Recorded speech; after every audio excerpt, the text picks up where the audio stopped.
Hello there. First of all, I should introduce myself. I am an archive box, but I am also known as an archival box or a record box, and my function is to house documents in different formats, but especially in paper form. I am not, however, any old archive box. I am an archives box from the archives of the Port of Tarragona, a facility set up 20 years ago in order to safeguard the historical and administrative funds generated by the Port of Tarragona, now known as the Port Authority of Tarragona.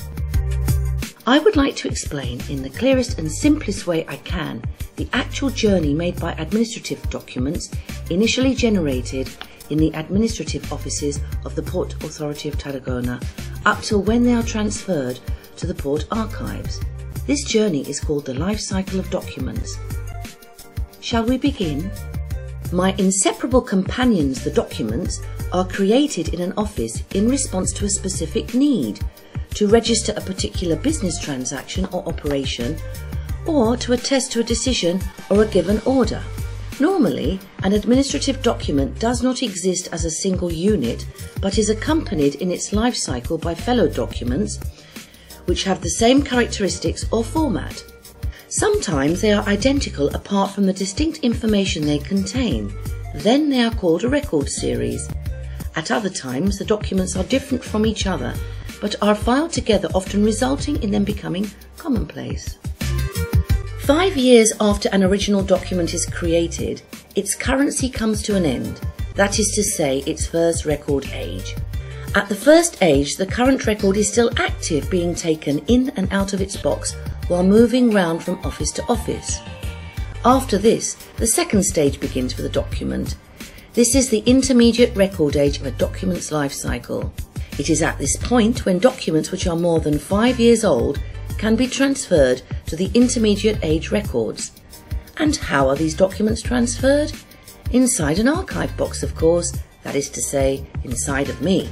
My job is to protect the documents from external agents such as dust or humidity, and at the same time try not to lose their principle of provenance. This means to maintain the order and context in which the original administrative documents were created, as this lets us know why they were created in the first place.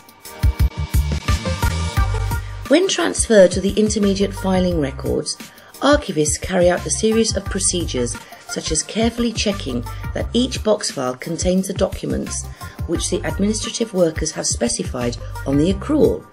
Some of these transfers involve hundreds of box files, so you can imagine the work involved. The archivists also check for and get rid of any unwanted objects such as clips, rubber bands or plastic, which might harm the preservation of my old friends, the documents.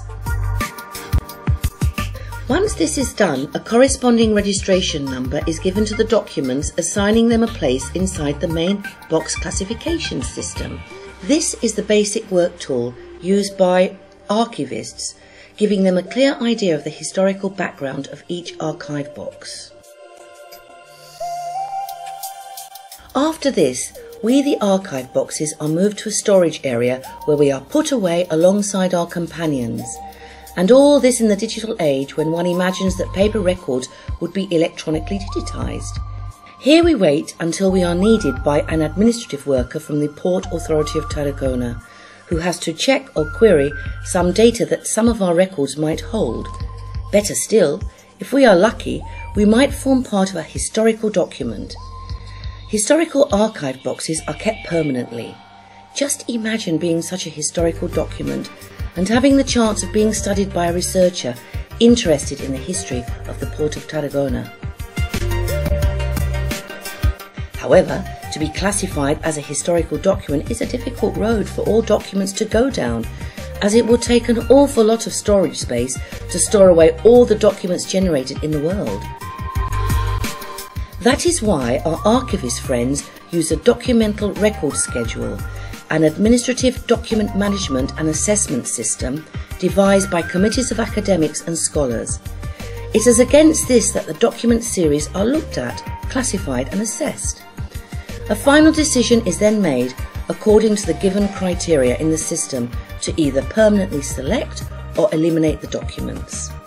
Those documents that are lucky enough to be classified as historical move on to the third age of their life cycle, one in which they are kept permanently in a special storage area. Here, a suitable temperature and level of humidity is maintained to ensure their long life. They are also guarded by alarms against possible thieves, as some documents due to their age and value are regarded as works of art. Above all, they must be protected against their arch enemy, fire, the destroyer, which would finish off any of them in seconds. This is why all archive centres have, or should have, fire extinguishers and fire alarms in place. Then there is the problem of insects. For some insect species, archives are their favourite food. To fight any infestations, the archives are periodically fumigated to protect them from these pests. Once a document is classified as historical, our friends the archivists treat them with great care and do not allow them to be touched by just anyone, as the documents are very sensitive to not only changes in temperature, but also, for example, to being photocopied. That is why, as soon as our administration can afford it, campaigns of digital filing are carried out.